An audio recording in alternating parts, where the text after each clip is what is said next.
I am confident that the Chinese will want to reach a deal.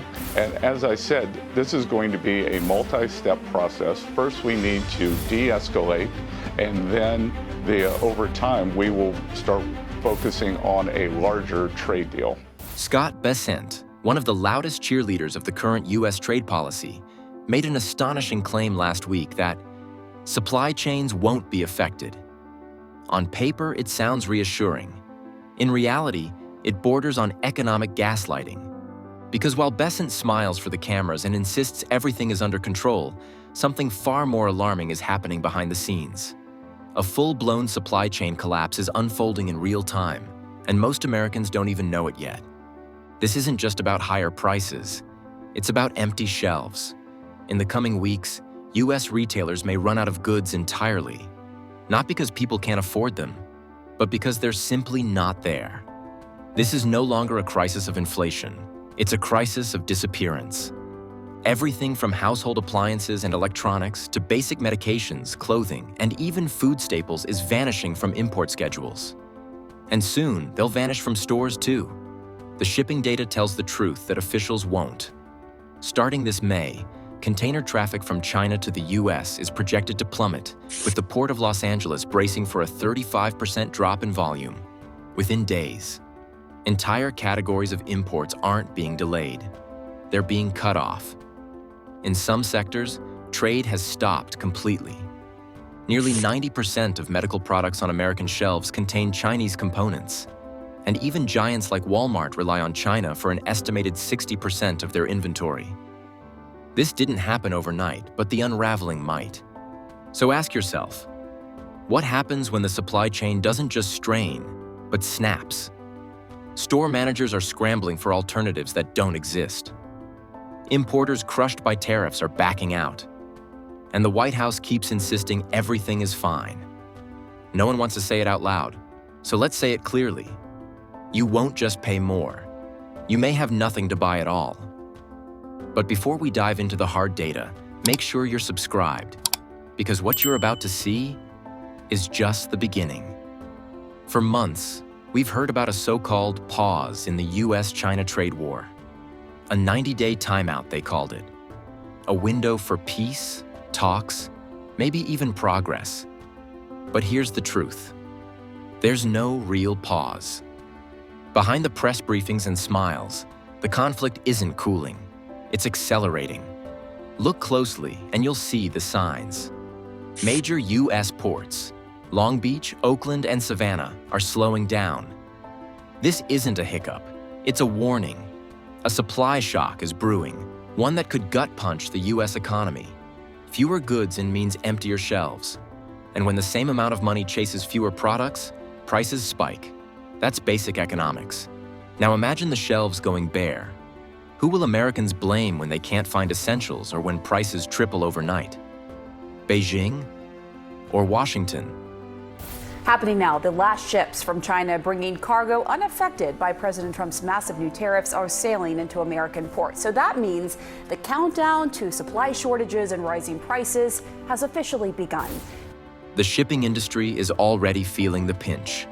One of the major global carriers, Hapag Lloyd, reports that 30% of the container bookings from China to the U.S. have been canceled. And it could get worse.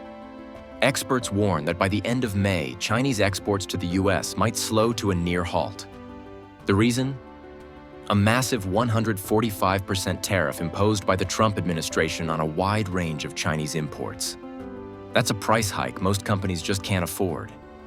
Importers are cornered, absorb the tariff and bleed money, pass it on, and sales evaporate. Many are simply canceling orders. That means fewer products on shelves, reduced spending, and eventually job losses. It's a domino effect. Yet the White House insists everything is fine. Treasury Secretary Scott Bessent even claimed that American retailers have already stocked up, so there's no need to panic. We have some great retailers.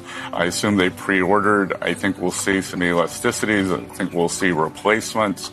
And then we will see how quickly the Chinese want to de-escalate. But here's the thing. Just because goods are pre-ordered doesn't mean they're safe from tariffs. Those orders still have to pass through customs, and when they do, they'll get hit with the same 245% tariff. There's no workaround. The math doesn't lie, and pretending otherwise won't change what's coming. Bessent also keeps repeating a favorite talking point, that the US supply chain is flexible enough to shift away from China. He suggests that we can just start buying from countries like Vietnam or Indonesia instead. But in reality, switching suppliers isn't as easy as flipping a switch. Vietnam, for example, is already under strain. A 10% tariff was quietly imposed in March and could rise to 50% once the grace period ends. The US suspects Chinese companies are rerouting goods through Vietnam, so it's cracking down there too. At the same time, it's getting more expensive to ship from Vietnam. Shipping costs are already up 23% in April alone. That extra cost gets passed right on to American consumers. So even if we stop buying from China, anything we buy from somewhere else will still cost more. It's not just the tariff, it's the transportation, the delay, the lack of scale. The bottom line is simple. The idea that we can easily replace China in our supply chain just isn't realistic. So what's next when Vietnam gets too expensive? Cambodia? Bangladesh? These countries lack the capacity to meet US demand. China's dominance was built over decades of infrastructure and scale. It can't be replaced overnight. That said, some analysts believe that painful shocks like this are exactly what's needed to spark investment in alternative supply hubs across Southeast Asia and even the US itself. Another major argument Bessent keeps making is that because China sells more to us than we sell to them, we have the upper hand. He believes that gives the US leverage, that China will fold first because they need our market more than we need theirs. But that logic overlooks a key fact. The US has a trade deficit for a reason. It imports far more than it produces. The country relies heavily on foreign goods, and when those imports are disrupted, domestic production isn't sufficient to cover the gap. This leads to shortages, driving prices higher and impacting American consumers quickly and severely. China, meanwhile, has been preparing for this. For years, they've worked to reduce reliance on the US. The US, by contrast, keeps relying on old tricks, printing money, expanding credit, and hoping consumers keep spending even as savings dwindle and prices rise. It's a dangerous gamble in the middle of a supply shock. So while Washington insists this 90-day pause is a win, the facts say otherwise. This isn't a pause. It's a countdown. Once the grace period ends, tariffs will rise again, and the pain will deepen. No country is ready to replace China. No retailer can absorb a 145% increase. No consumer can keep up with runaway prices. This trade war is no longer about policy or prestige. It's about real people. The mom who can't find baby formula, the small business owner with empty shelves, the truck driver with nothing to haul.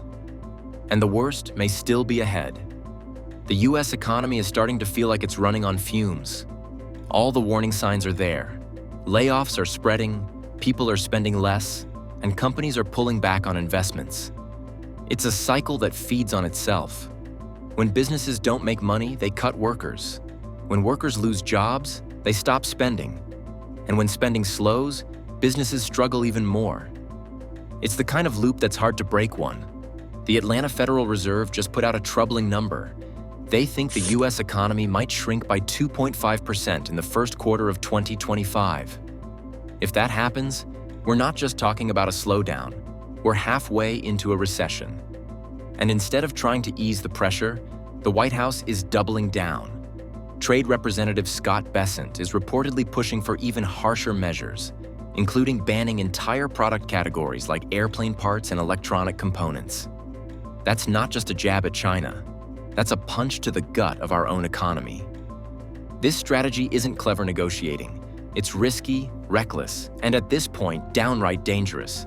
Every time the US slaps tariffs or bans something, other countries hit back. They raise their own tariffs or block our products from their markets. It becomes a game of back and forth punishment that keeps dragging everyone down. And the harder Bessent pushes, the more it chips away at America's already fragile GDP. When both countries are armed with powerful economic tools that can hurt each other and both believe they can outlast the other, it turns into a dangerous standoff. But what happens when your economy is the one that's already bleeding? People keep asking whether the Federal Reserve will step in with its old tricks. In the past, the Fed would jump into situations like this with something called quantitative easing, basically printing money to buy government debt and keep interest rates low. But this time, that plan might not work. The US government needs to borrow over $514 billion this quarter alone. That's more than $500 billion in just a few months. That much debt hitting the bond market all at once is like throwing gasoline on a smoldering fire.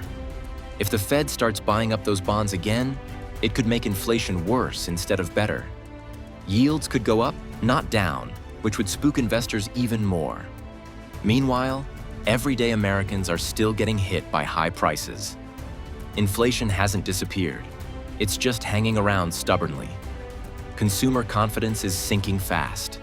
People are worried about their jobs, their savings, and whether they'll be able to keep up with the rising cost of living. According to the University of Michigan's latest survey, confidence is at one of its lowest points in years, and people are expecting inflation to stick around for longer. The bottom line is that the Fed is stuck. If they pump money into the economy, inflation could spin out of control. If they tighten things up and raise rates, they'll choke what little growth we have left. The only real way to stop this downward slide is to end the trade war. But so far, Washington doesn't seem interested in taking that path. There's another crisis brewing, and it's happening behind the scenes in the global currency markets. As the US dollar continues to lose value, exporters, especially in China, are rushing to exchange their dollar earnings for their own currencies. It's not about avoiding sanctions or making a political statement. It's basic economics. When the dollar gets weaker, every dollar they earn today will buy less of their local currency tomorrow. So they're cashing out now while they still can. It's not just China. Exporters all over the world are doing the same. They're dumping dollars and converting them into yen, yuan, francs, or rubles. Even countries that are trying to keep their currencies weak are seeing them rise against the dollar. That puts even more pressure on the dollar and adds fuel to America's inflation problem. It also makes investors nervous, especially those holding US debt. So if everyone is rushing to get rid of dollars now, who's going to be left holding the bag? What's even more alarming is that it's not just private exporters walking away from the dollar. Foreign governments, some of America's closest allies, are beginning to quietly reduce the amount of US dollars they're holding in their central banks. Countries like Germany, South Korea, and even Canada are slowly shifting their reserves out of US assets and into their own currencies or gold. Not only is Germany shifting from the dollar, but it is also planning to move its gold reserves away from the United States. It's not only about economic safety, it's also about trust. These countries watched how the US froze Russia's foreign reserves in 2022. That sent a clear message. If relations ever go south, your money might not be safe in American hands. Now they're hedging their bets, and they're doing it by pulling out of the dollar. This shift is hitting US bond markets hard. Foreign demand for long-term US debt is drying up fast. At a recent bond auction, international buyers showed up in far fewer numbers than expected. That's not just a warning sign, it's a flashing red light. US banks, already under stress from rising defaults and tighter regulations, don't have the capacity to soak up all the excess debt. And the craziest part? This entire mess is largely self-inflicted. The trade war may have started as a way to protect American industries, but it's spiraled into something much bigger and far more destructive. We're punishing ourselves more than we're punishing our rivals. And yet, the people in charge keep doubling down as if pain equals progress.